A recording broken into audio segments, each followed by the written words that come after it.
Voilà.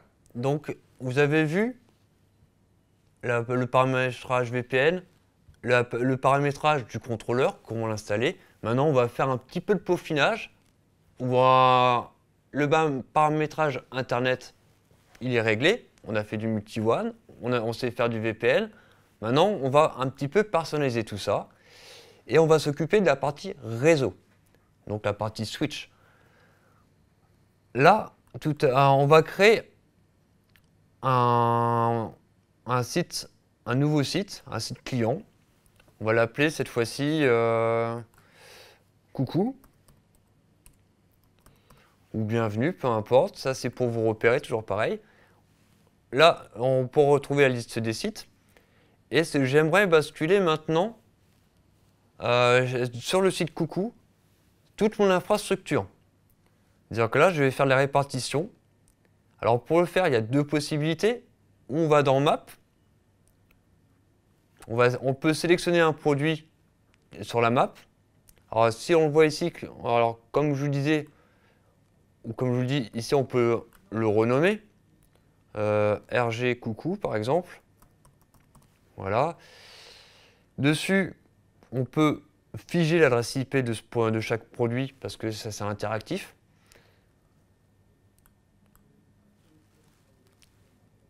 Le paramétrage est accepté. Donc normalement, si je rafraîchis l'écran, le nom va changer ici. Ah, c'est juste une question de rafraîchissement. Ah, ou sinon on ne l'a pas pris, donc je vais juste vérifier. Configuration. Ah non, et vous voyez, il ne l'a pas pris. Donc RG coucou, voilà. Appliquer.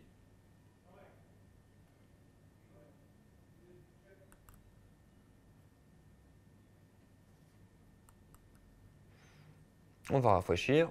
Et voilà, il s'appelle RG coucou. Donc on a notre contrôleur, tout ça, et on veut le mettre sur on veut déplacer ce produit-là sur un autre site. Comme on disait, là il y a la passerelle qu'on connaît, une bonne connexion. Alors, on sélectionne le produit. Vous avez le menu configuration. Configuration, vous avez un menu qui s'appelle Manage Device. Alors, où on fait une mise à jour firmware. Vous voyez, ici il y a Move to Site. Move to Site, on va le sélectionner.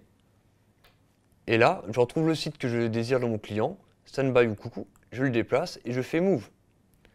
Une fois que je vais faire ça, ma topologie forcément va changer. Là, sur le site défaut, lui il va disparaître, parce que j'ai associé à quelqu'un d'autre. Il a disparu. On peut faire pareil. J'ai un autre switch. Ah, il est interdit, c'est un problème de rafraîchissement. Et là, si je vais maintenant, je vais basculer ici, je vais changer de site. On a créé coucou. Je sélectionne sur la cartographie. Ça se rafraîchit parce qu'il y a des étapes. Et le switch, donc RG, je ne sais pas lequel c'est que j'ai nommé, parce que moi je ne connais pas tout l'adresse MAC de chaque produit.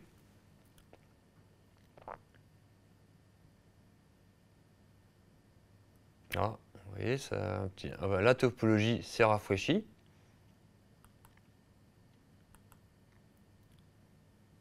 Et dans coucou, vous voyez, dans le site coucou ici, on retrouve bien le produit que j'ai déplacé de manière logique. Là, une connexion Internet, forcément, sinon on ne le verrait pas. Et là, évidemment, je peux aussi avoir la main sur le site distant pour avoir des actions sur le switch. Par exemple, là, je vois l'affichage des ports. Et l'affichage des ports, je vois qu'il y a un port, quelque chose de connecté ici en PO. Je peux l'éditer et lui affecter des droits et du paramétrage par port.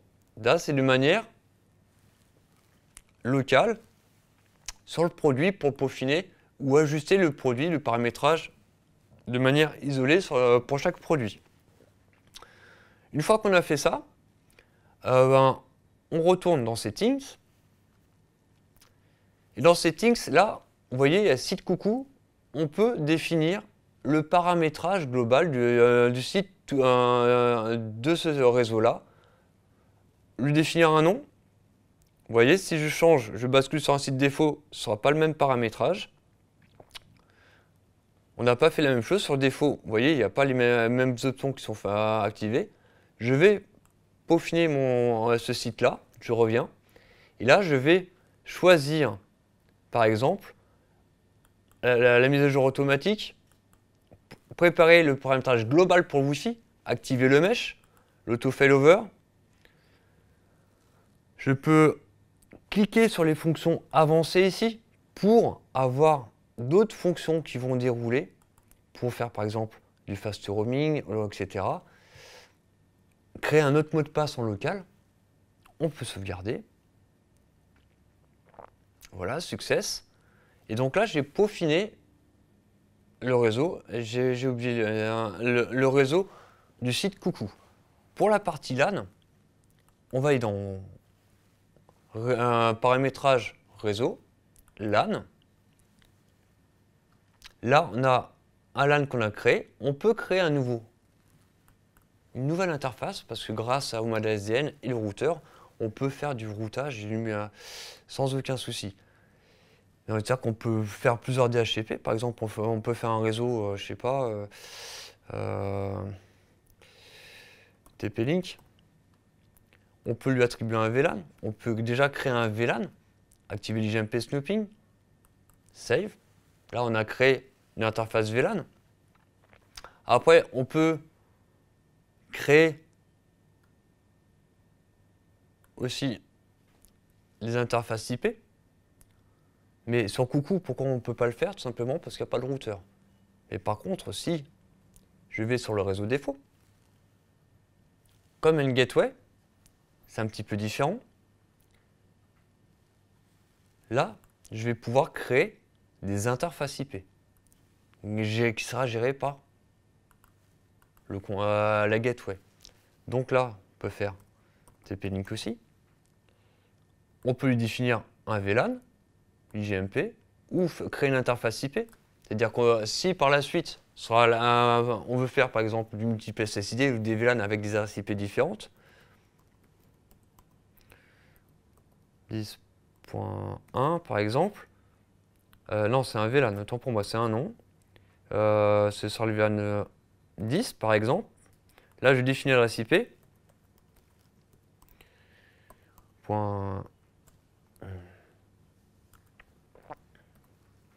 voilà, je sais pas, c'est à titre d'exemple, 20, 1. Comme tout à l'heure, si je le souhaite, je peux faire du subnetting. Si je veux limiter le nombre d'adresses, allez, 27. Là, je limite à 30 machines. Je peux activer un DHCP sur cette interface VLAN que j'ai nommé 10, activer l'IGMP, etc., etc., avoir des fonctions avancées. Je sauvegarde. Et là, vous voyez, j'ai créé deux LAN différents. Maintenant, pour interfacer ce LAN-là à nos switches, en fait, on va suivre le menu. On a un menu qui s'appelle Profile. Dans Profile, on va retrouver toute la liste, All, ça c'est surtout pour les recettes, pour revenir au paramétrage d'usine, Disable pour désactiver des fonctions, LAN c'est le réseau principal, et là je retrouve TP-Link, celui que je viens de créer. Je vais cliquer sur View, et sur ce réseau-là, IP, je peux activer le PO ou le désactiver. Je peux définir le type de réseau LAN, si c'est un réseau voice VLAN, aller dans les fonctions avancées, activer le loopback détection ou port isolation, ou des fonctions propres à ce profil-là, à savoir que le profil sera une bibliothèque en fait, qui sera poussée pour faire un batch de configuration sur l'ensemble des switches ou sur l'ensemble de certains ports. Par exemple, si c'est un port tagué ou non sur ce profil-là, là j'ai décidé qu'il sera tagué. Et après, je pourrais faire un profil TP-Link non tag sur le même VLAN sans aucun souci. Je fais back. Et après, une fois qu'on a peaufiné ce profil-là, on peut faire TP-Link 1, d'autres profils, on va les associer au switch. Là, j'ai un switch. Je vais l'éditer. Là, c'est donc et pour associer des fonctions à des ports, je sélectionne le port que je souhaite, par exemple celui-là et celui-là. Je veux qu'il soit affecté à mon VLAN 10. Je vais faire Edit. Vous avez ici Manage Profile, ça c'est pour revenir sur le menu d'avant. Là, je vais affecter le profil, hop, je le retrouve TP-Link. Je peux définir pour ce profil-là, en plus, ça peut être de l'agrégation ou forcer à mettre un serveur radius, activer le spanning tree en même temps, appliquer. Voilà, il me dit success. Et si on est logique, regardez, là, maintenant, ce port-là, il est affecté au profil TP-Link, donc c'est forcément le VLAN 10. Et si là, je peux faire la même chose. Comme ça, on verra après par la suite ce que l'on peut faire. On peut activer les mêmes fonctions. Appliquer. Et maintenant, j'ai deux ports TP-Link. Ça veut dire quoi? Ça veut dire que ainsi j'ai deux ports. On peut imaginer qu'on peut créer de l'agrégation de liens.